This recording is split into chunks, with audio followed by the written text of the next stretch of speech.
Hi, it's Addie Kelzer with Urban Fitness Twin Cities, and today Keita is going to be showing me several different stretches that we can do to lengthen out the hip flexor.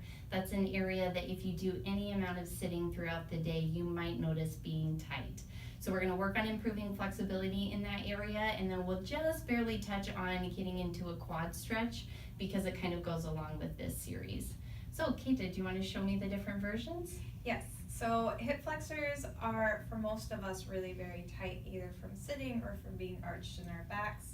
And we don't spend a ton of time stretching them. And a lot of times my experience is that people only see the advanced versions of how to do it, so then they don't know how to get started with a hip flexor. So we're gonna start with a very easy hip flexor stretch, which should still give you a stretch if you're tight there, and we'll go all the way to a super advanced one. So then you can pick which level you feel best at. You can always start with one and then work your way forward. Great. So the first one we're gonna do is actually gonna be standing, and you're just gonna need a chair.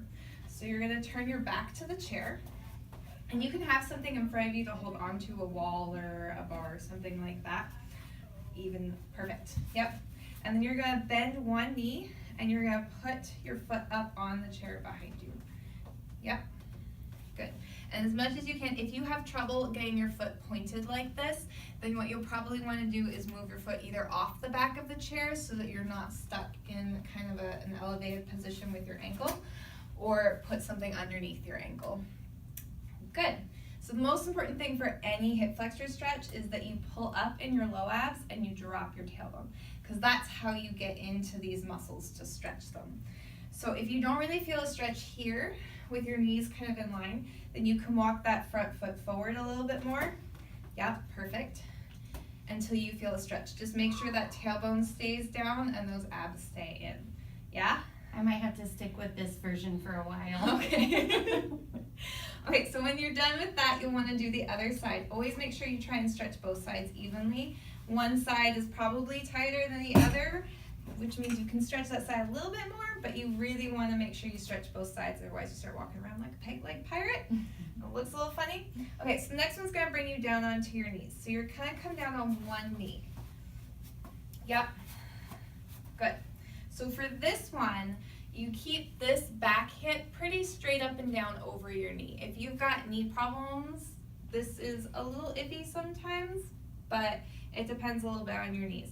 So again, here you want to keep those abs in and drop that tailbone. So it's almost like you're pushing a little forward, but you're not actually going to push into an extended position. You're going to keep that hip over your knee.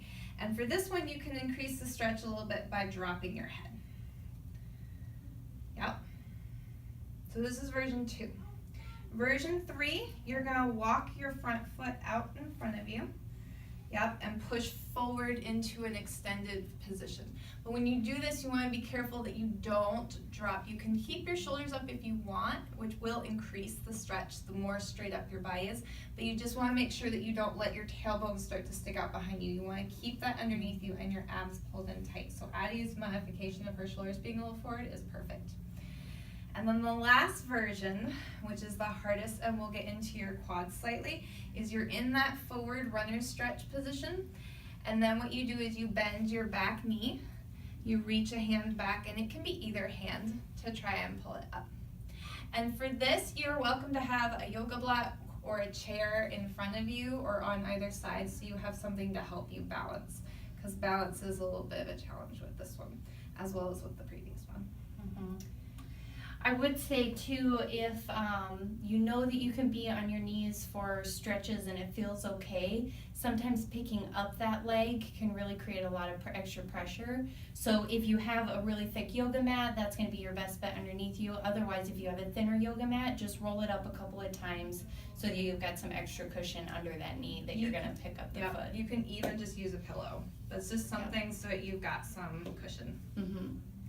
Awesome, great. Well, thanks so much for those exercises, and let us know what you thought in the comment section.